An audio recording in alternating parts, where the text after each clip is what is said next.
России, помимо сотен народностей, в прошлом также существовали различные субэтнические и этносословные общности, многие из которых исчезли к нынешнему дню. Однако факт их бытия отражен в исторических документах, а некоторые наши современники возводят к ним свое происхождение. Одной из таких групп, прежде проживавших на территории исторической Башкирии, были типтяри. Что собой они представляли? Каково происхождение типтярий и дальнейшая их судьба?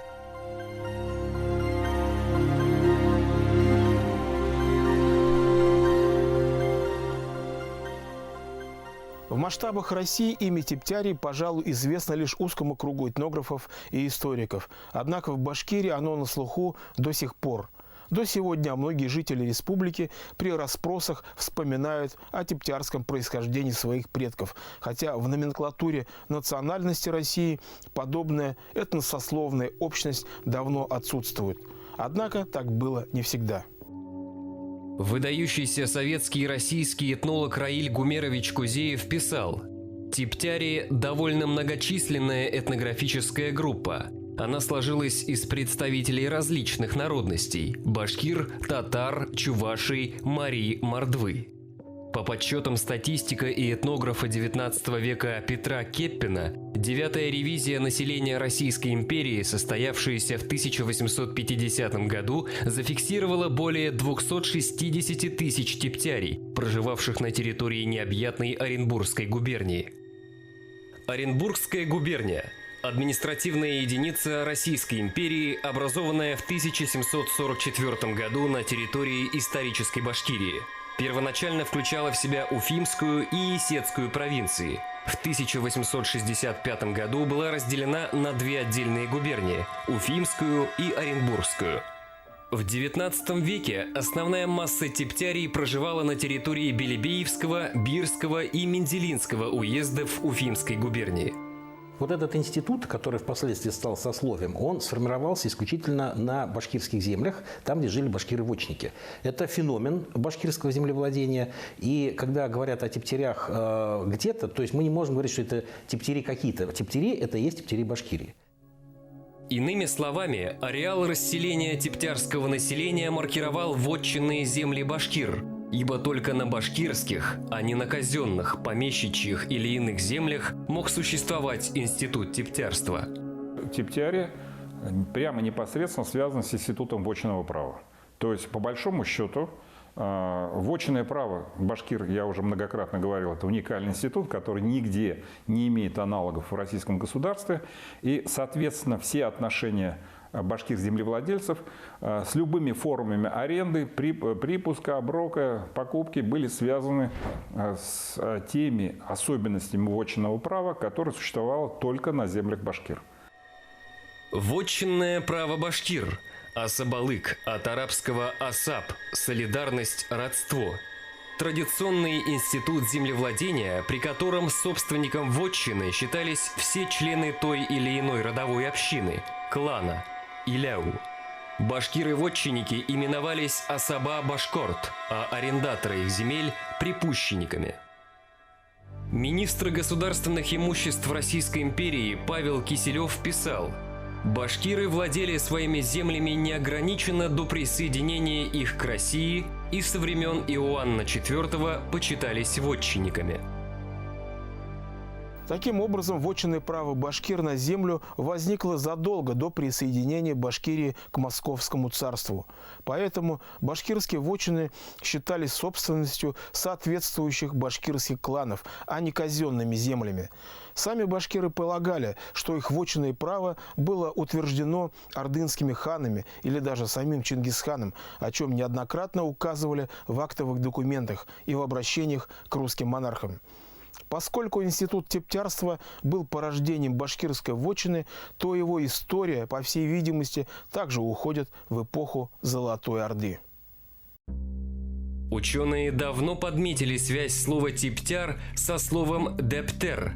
Так в Монгольской империи именовались документы фискального и иного назначения. Монгольское слово «дептер» происходит от персидского «дефтер», что значит «тетрадь», «книга». Французский историк Роже Порталь писал: «Дефтер – те, кто вошел в социальные низы башкирского общества и был занесен русскими властями в специальные списки. Дефтерлы – списочные люди». Однако существует и другая этимология термина «типтяр», предложенная историком Анваром Асфандияровым, по мнению которого данный соционим происходит от слова «тибельган», то есть «выпинутый» или «изгой». Какая из двух версий соответствует действительности – вопрос дискуссионный. Типтяри – это та часть башкирского общества, которая в силу разных обстоятельств и природно-климатических, и социальных, и каких-то других, потеряла возможность платить ЕСАК. Вот поскольку башкиры вступили в российское государство и были обязаны платить ЕСАК и нести военную службу, ну, кто-то не мог, например, нести военную службу, ну, скажем, не хватало сменных лошадей, да, либо платить ЕСАК. Они имели права быть общинниками все время, но поскольку они не могли платить на равных ЕСАК, со всей общиной нести его и воинскую службу, то они могли занимать более такое низкое положение. И поэтому для них уже был придуман особый типтярский ЕСАК. Типтяри – это закономерное развитие башкирского общества. Социум развивается, кто-то может платить ЕСАК в новых условиях, кто-то платить ЕСАК не может. Вот эти ослабелые башкиры-вотчники становятся типтярями. Одним из первых упомянул о типтярах историк XVIII века Петр Рычков. Он писал: «Под именем тептерий и бобылей в Уфимской провинции разумеются разные иноверцы, а именно татары, чуваши, мордва и ватики, которые из разных уездов, прежде и после подушной переписи, бежав в Башкирию, немалыми деревнями поселились на башкирских землях, платя за них и за всякие угодья оброки». Петр Рычков писал о типтярах в середине XVIII века, когда они уже сложились в полиэтничные сословия с численным преобладанием представителей поволжских народностей. Однако за пределами внимания Рычкова осталась ранняя история типтярей, охватывавшая, по крайней мере, предыдущие 2 века. Архивные документы наглядно показывают, что в XVI и XVII веках сообщество типтярей состояло в основном из коренных жителей края. Первоначально типтярами именовались башкиры-вотчинники, которые от нужды переходили в облегченный типтярский ЕСАК. ЕСАК от монгольского слова «дзасак» – приказ, обязанность. Натуральная подать, существовавшая в Монгольской империи. В Московском царстве есачное обложение было распространено на все народности Урала, Поволжья и Сибири. Великому государю-царю и великому князю Петру Алексеевичу всея великой и малой белой России самодержцу бьет челом холоп твой Уфинского уезду Казанские дороги Дуванейской волости башкирец Рысмикейка Букаев с товарищи. Плачу я, холоп твой, окладной типтярский ЕСАК своего повытья с товарищей с родственники моими малолюдством по 16 куниц да по 1,5 батману меду на год по вся годы. Как видно из документа, башкир Рысмикей Бакаев, чье имя носит село Расмыкеево нынешнего Кушнаренковского района Башкортостана, несмотря на переход в типтярский ЕСАК, продолжал оставаться вотчинником. Есть документы 17 века, которые башкиры когда просили перевести в типтярский ЕСАК. То есть при этом в рамках своей родовой вотчины. Это тоже очень для нас кажется непонятным фактом. То есть ты вотчинник, ты по закону владеешь землей, но в какой-то момент ты понимаешь, что ты не тянешь все обязательства перед государством, как башкир-вотчинник. И ты просишь, сохраняя вотчинные права, перевести тебя в типтярский ЕСАК, то есть стать типтяром. Вот, в принципе, я думаю, что история с родословной Заки Валитова, она связана именно с таким обстоятельством. Почему я такой вывод делаю? В своих воспоминаниях он пишет, что у нас были бортные угодья, вотчины, далеко от нашей деревни, на юге. То есть, получается, у них родовые вотчины, но при этом они являются типтярями. То есть, ведь, допустим, представитель татарского, марийского, чувашского, так сказать, этноса не могли иметь родовых вотчин на территории Башкирии. То есть это говорит о как раз его этническом башкирском происхождении. В XVII веке на территории Башкирии появляется новое для данного исторического региона сословие – это бабыли. Согласно словарю Владимира Даля, под словом «бабыль» подразумевались пролетарии, крестьяне, не владеющие землей по бедности, калечеству, одиночеству, небрежению. И вот с момента, как сюда, на башкирские земли, начинают проникать в качестве тоже припущенников представители народов Поволжья, это, кстати, первыми шли в большом количестве марийцы, мордва, чуваши, татары, удмурты. Часть из них селится на башкирских землях в качестве бабылей, то есть не оформляет, но они башкирские припущенники, но не оформляют никаких документов. Бабыльское сословие – это сословие общее для России того времени, и оно означало человека, который не имел своего хозяйства. Ну, то есть тоже изгой. В XVII веке ряды полиэтничного бабыльского сословия пополнили значительные группы башкир. Например, в 1686 году к царям Ивану и Петру Алексеевичам обратились бабыли деревни Бурлы, нынешнего Гафурийского района Башкортостана. Били челом им великим государям Уфимского уезду Ногайские дороги Табынские волости, башкирцы деревни Бурлы, да Смометка Кочаков, да Ишимко Дусмаметев, Ишметко да Юртбагышка Илтузины, прежде всего деды истцы их, и они были кипчацкие волости, а ныне да за их скудостью и забывностью написаны они в бабыльский ясак.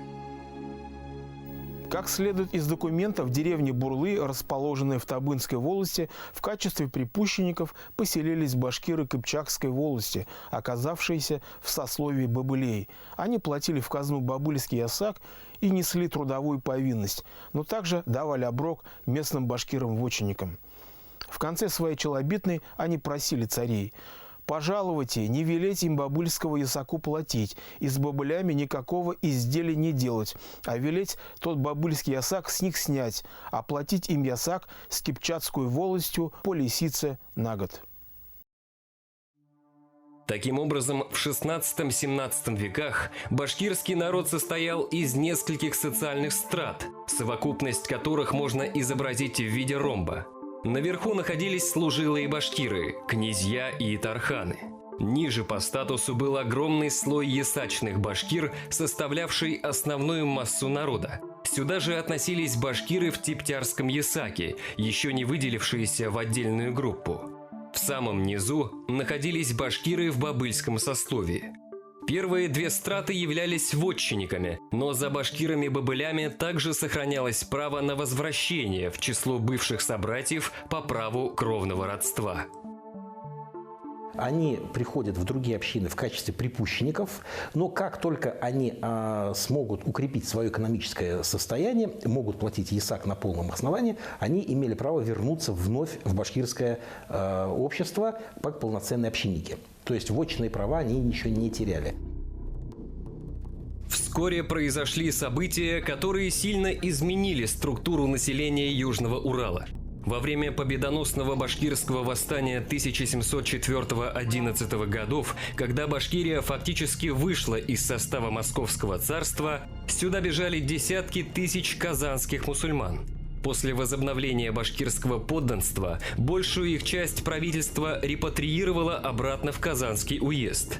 Но некоторая часть сходцев сумела закрепиться в башкирских волостях путем составления договоров с башкирами-вотчинниками о припуске на их землю.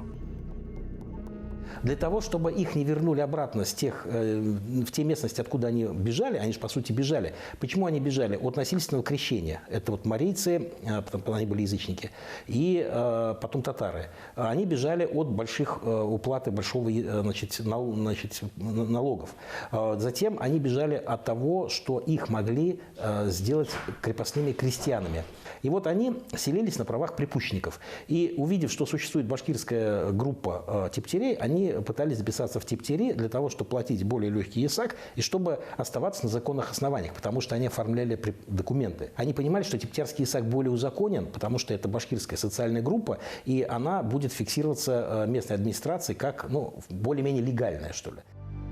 Правительство было обеспокоено резким увеличением населения, подвластного мятежным башкирам, так как это усиливало их материальное положение. Поэтому оно решило взять под свой контроль припущенников путем учреждения особого сословия типтярей. Я считаю, что окончательный институт этот складывается после восстания 704-11 годов. То есть, когда государство пытается формализовать отношения со всем тем населением, которое оказалось на башкирских землях. То есть вопросы выдачи, например, на прежнее место или оставления в башкирских вотчинах.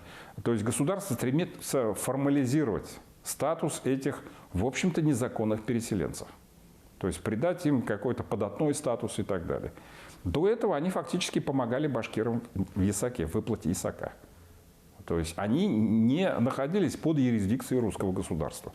А сословие типтярей позволяло государству уже установить контроль над всеми, кто приходил и селился на вотчинных территориях. В 1734 году были заведены так называемые Типтярская и Бобыльская книги, то есть реестры, в которых были зафиксированы все типтяри и бобыли Уфимского уезда. Учредив таким образом новые сословия, правительство не только отрешало эту категорию населения, говоря его же словами, от башкирского послушания, но и решало другую важную проблему. Для строительства Оренбурга и других крепостей пограничной линии требовались рабочие руки. Однако русское, то есть крестьянское и казачье население было тогда крайне малочисленно. Поэтому взор правительства пал на типтярей и бобылей. Именно их руками создавался новоприобретенный Оренбургский край.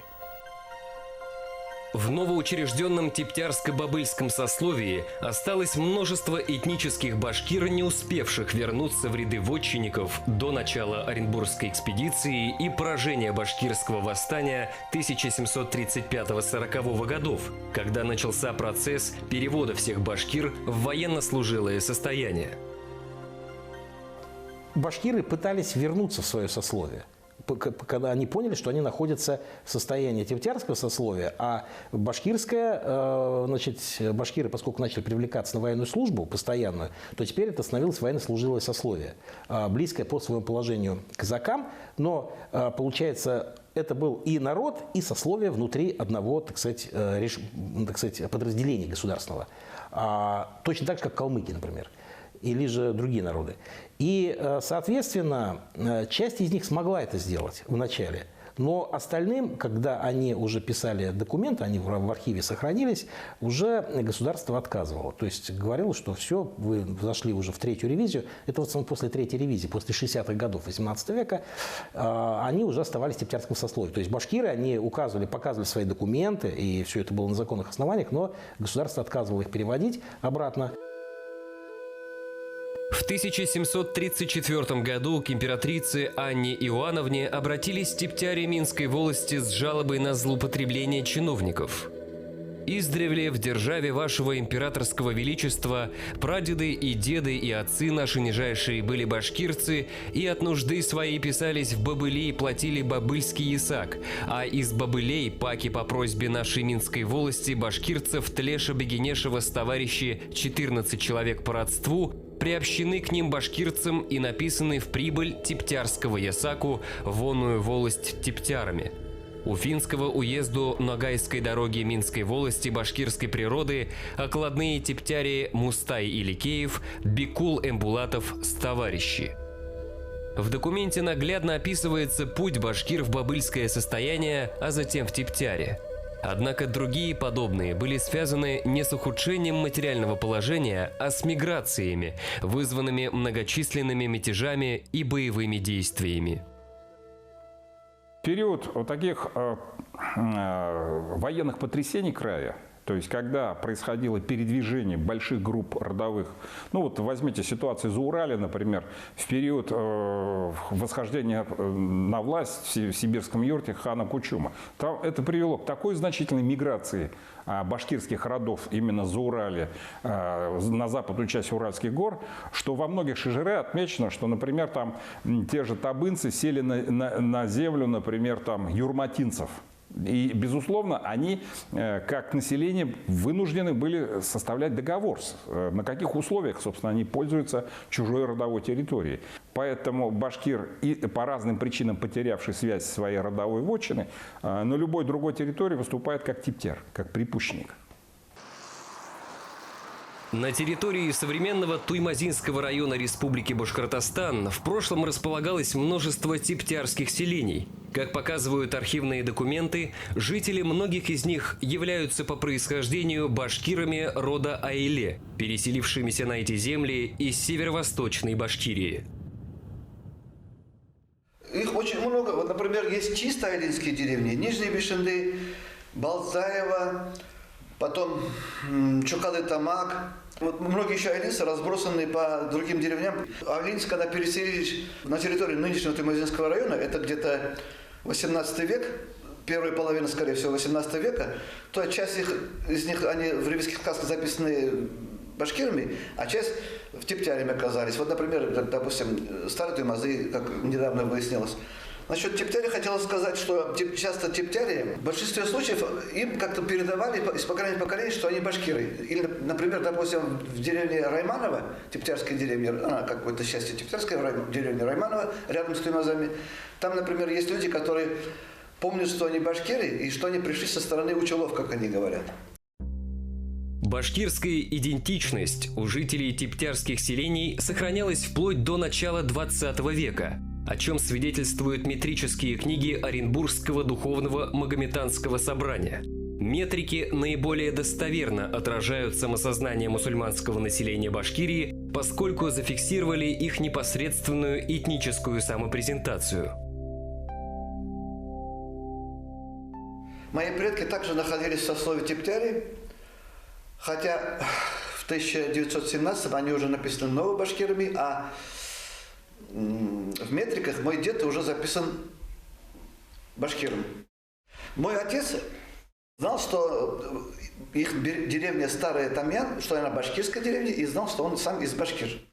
Скорее всего, я тамьянец, потому что я, когда сдавал тест на ДНК, то выяснилось, что у меня есть похожие данные в Мелюзе. Как известно, тамьянцы, они же локализованы в Абзелевском районе, около Мелюза, и разбросаны вдоль течения реки Ик. Здесь очень много здесь тамьянцев. Они в составе типтяри в деревне Япрык, в составе типтяри в деревне Какрыбаш. В прошлом в долине реки Ик, которая течет вдоль нынешней административной границы между Башкортостаном и Татарстаном, существовала отдельная Тамьянская волость, самыми яркими представителями которой были Кучум Батыр Туликеев и его сын Акай Кучумов, предводители двух башкирских восстаний. Когда говорят Туймазинский район, говорят, татарский. Это опять-таки стереотипы. Стереотипы, они возникают там, где отсутствует знание. А на самом деле Туймазинский район – это, во-первых, вотчинные земли еланцев, прежде всего, канлинцев, кыргызцев, кубау, и также потомки пришлых башкир, таких как, в частности, тамьянцев, сынрянцев. По отцу я считаю себя тамьянцем, с 5-й ревизии они числятся как типтяри. Но в метриках 19 века они указаны как башкиры. Метрическим книгам я доверяю больше, так как непосредственно они сами присутствуют там стоят их тамги. В частности, тамга моих предков – это аурна, то есть имеющий такой знак. И чего не скажешь о переписях, допустим, уже 20 века, где идет полная путаница. К началу XIX века структура башкирского общества претерпела значительные изменения. Наверху находилось башкирское дворянство, составлявшее военную элиту башкирского войска. Подавляющее большинство башкир состояло теперь в сословии служилых башкир, куда влились бывшие ясачные башкиры и тарханы. Часть башкир пополнила казачество, войдя в состав Оренбургского и Уральского казачьих войск.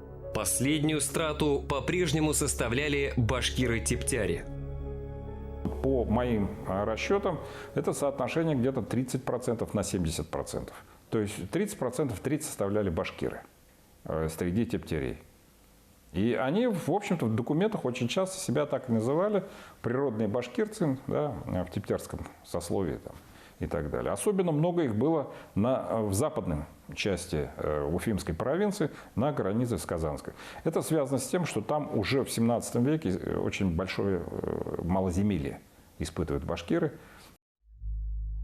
Из тептерий впоследствии были сформированы два полка, которые героически сражались в ходе Отечественной войны 1812 года и заграничных походах русской армии. В 1855 году они были включены в состав башкирского войска, но уже через 10 лет тептерское сословие было упразднено. В башкирском национальном движении начала 20 века выходцы из числа башкир-тептерий приняли самое активное участие. Достаточно вспомнить имя просветителя Реза ад-Дина Фахриддинова и его сына Абдрахмана, являвшихся в 1917 году членами Башкирского шуро Совета, отца-основателя Башкирской республики Ахмед-Заки Валиди, а также его соратника Мулаяна Халикова, возглавлявшего правительство Советской Башкирии.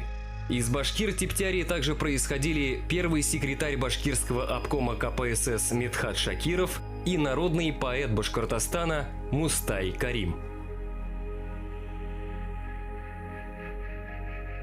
После упразднения тептерского сословия начался процесс его распада на этнические фракции. Марийцы и удмурты, входившие в него, стали фиксироваться под своим собственным этнонимом. Потомки переселенцев из Казанского края, принявшие к началу 20 века этноним татар, стали манифестировать себя в качестве таковых. Тептери башкирского происхождения частично вернулись к самоназванию предков, а частично стали идентифицировать себя с татарским этносом ввиду распространения на территории Западной Башкирии школьного образования на татарском языке. В последний раз тептерии были зафиксированы советской переписью 1926 года, когда от них оставалось всего лишь 27 тысяч человек. Так закончилась история этой уникальной этносословной группы.